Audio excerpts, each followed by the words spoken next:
आप सोचिए, उस समय सब जो आद की ओम मंडली की बहनें थीं, जिसमें मम्मा की मां, मम्मा की बहन और उस समय की और दादियां, सब मम्मा के आने पर, बाबा के आने पर बॉम्बे में इकट्ठी हो जाती थी।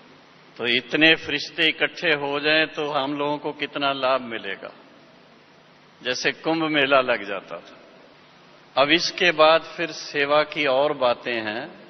मैं जब छुट्टियों पे जाता था तो बाबा जयपुर भेज देता था सेवा के लिए, 2 महीने की छुट्टियां। 1960, 61, 62, 3 साल लगातार 2-2 महीना सेवा की वहां। और लास्ट में जब मैं वहां से सेवा करके आके मम्मा को सारा समाचार सुनाया, तो मैंने कहा, मम्मा मेरी तो दिल है मैं पूरा ही ईश्वरी सेवा में लग जाऊं। आज कोई ऐसे बहनों को कहे तो बहनें एकदम से हाँ नहीं करती हैं, मैं साफ बता देता हूं।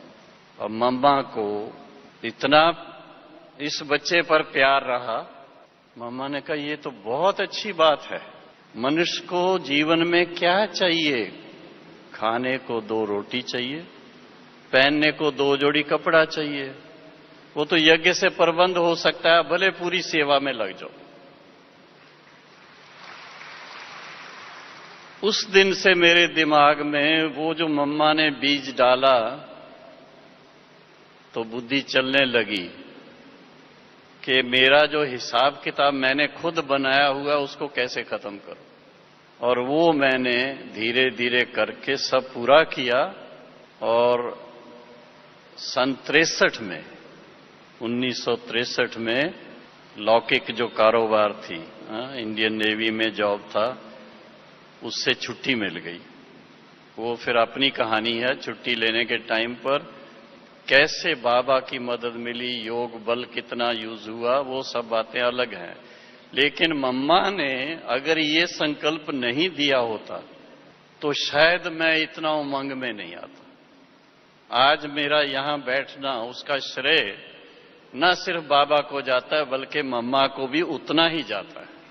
वही मैंने भी बताया कि मम्मा ने जो एक शब्द कान में डाला, अरे ये तो कल पहले वाला बच्चा है जो आप सभी आज भी देख रहे हैं, ये भी मम्मा का श्रेय है। परंतु एक बात मैं सुनाना चाहता हूं कि बड़े भाई बड़े हैं, छोटे सो छोटे हैं, इस बात का भी मम्मा निमित्त बनी। ये जो भी बड़े भाई है हमारे, ये बाबा मम्मा से ऐसे मिले जुले रहते थे और ऐसे बात करते थे जैसे कोई बच्चा लौकिक माँ बाप से जैसे फ्री होके जैसे चलते हैं। पर मेरे लिए मम्मा ने जो बाबा के सामने बिल्कुल बाबा को स्वयं शिव बाबा के ही रूप में देखती थी। मम्मा कभी भी ब्रह्मा बाबा, शिव बाबा इस प्रकार की मैंने कभी मम्मा में नहीं देखा। और वही संस्कार मेरे अंदर आ गई कि बाबा भगवान है, बाबा जैसे शिव बाबा ही है। तो मैं कभी भी बाबा से इजी नहीं होके चल पाता था, जबकि निर्वैर भाई, रमेश भाई, वो सभी इतना फ्री होके बाबा के साथ इतना इजी थे। तो मेरे लिए आखिर बाबा ने मुझे कह दिया, ये तो भगत है। आपको सिर्फ नहीं कहा, हम लोगों को भी कहा। बाबा कहता था शिव बाबा को ऊपर याद करो। तो हम कहते थे खाम का क्यों चक्कर में डालते।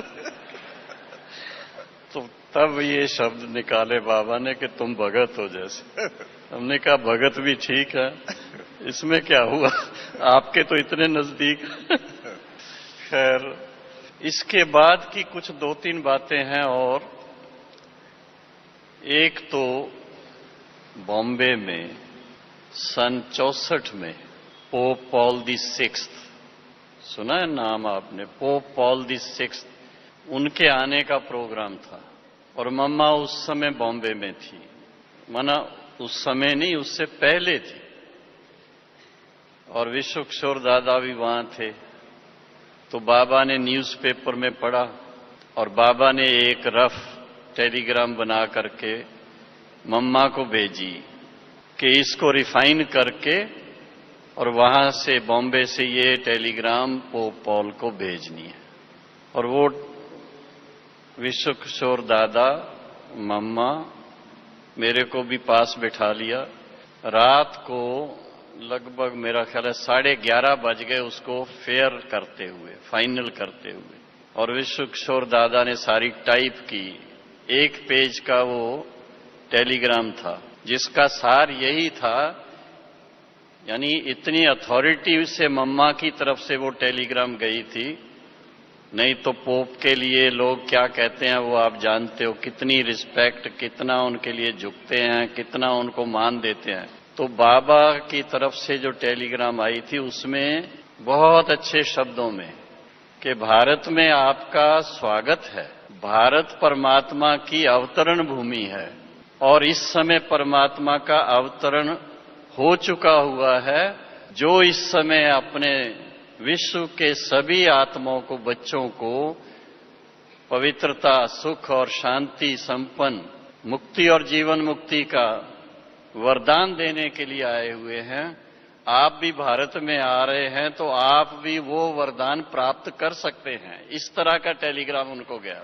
ऐसी ऐसी बातें जब होती है ना, तो जब हम बड़ों के साथ रह करके कुछ करते हैं तो हमें भी उससे बहुत कुछ सीखने को भी मिलता है, उमंग भी मिलता है और एक नशा चढ़ता है कि हम किसी ऑर्डिनरी बाप के बच्चे नहीं हैं, सर्वशक्तिवान बाप के बच्चे हैं, ज्ञान सागर के बच्चे हैं। और हमारे पेरेंट्स कौन है, बाबा कौन है, मम्मा कौन है। और फिर इसी तरह से करुणाबाई ने आज याद दिलाया, 1964 में ही हमारी पहली एग्जीबिशन तैयार हुई थी बॉम्बे में, वर्ल्ड रिन्यूअल स्पिरिचुअल एग्जीबिशन, विश्व नवनिर्माण प्रदर्शनी। मम्मा ने वो प्रदर्शनी देखी थी और फिर और हम चित्र रिफाइन करने का कुछ सोचते थे।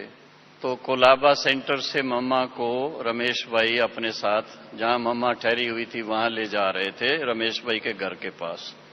रमेश भाई के साथ मैं भी कार में था और पीछे की सीटों पर मम्मा और मम्मा के साथ उनकी देखभाल करने के लिए जमुना दादी थी, वो थे।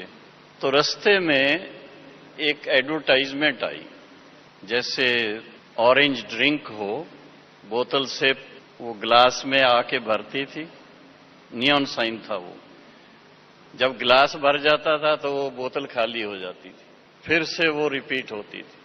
तो रमेश भाई और मैं आपस में बात कर रहे थे कि ये तो बहुत अच्छी बात है, ये इसी तरह से है जैसे बाबा हम बच्चों को योग की शक्ति से इतना भरपूर करता है और फिर हम पूरा कल्प जो है वो हम धीरे धीरे धीरे धीरे अपनी शक्ति कम कर लेते हैं। तो इस तरह से कुछ हम लोग भी बनाए, इस तरह का मॉडल कोई।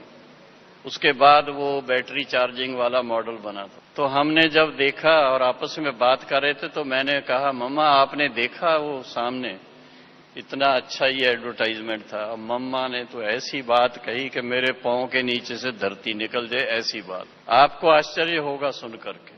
मम्मा कहती हैं कि जिस समय मम्मा को क्लास में दृष्टि देनी हो या वाणी सुनानी हो, उस समय मम्मा इस धरती पर होती है, नहीं तो मम्मा वतन में बाबा के पास होती। अब आप सुनो, इतनी ऊंची स्थिति वाली मम्मा, इतना संसार से डिटैच होना, ये कोई एक दिन की बात नहीं। ये जब मम्मा यज्ञ में समर्पित हुई है, उस दिन से उनकी ये स्थिति बनी थी। आपको शायद पता है कि मम्मा को ओवरनाइट डिसाइड करना था, एंगेजमेंट हो रखी थी। अब आप सोचना थोड़ा, बहनें जानती हैं, एक बार मंगनी हो जाए तो क्या होता है, फिर उसको तोड़ना कितना मुश्किल होता है। आद मध्य अंत सोचते हैं। बाबा ने उनको कहा, राधे, ओम राधे, अगर विश्व की महारानी बनना है तो ये आपको इस तरह से करना है। और मम्मा ने डिसीजन लिया था कि मम्मा यज्ञ में पूरा समर्पित होंगे और वो रिश्ता खत्म। और आप सोचिए 18 साल की बहन, मैं बहन कह रहा हूं अभी, मम्मा नहीं कह रहा हूं, 18 साल की बहन, और उसको बाबा उस समय जो ट्रस्ट बनाया उसका हेड बना दे, कितनी बड़ी बात है। वो जानी जाननहार जानता था और तब से लेके मम्मा को मम्मा का टाइटल मिला।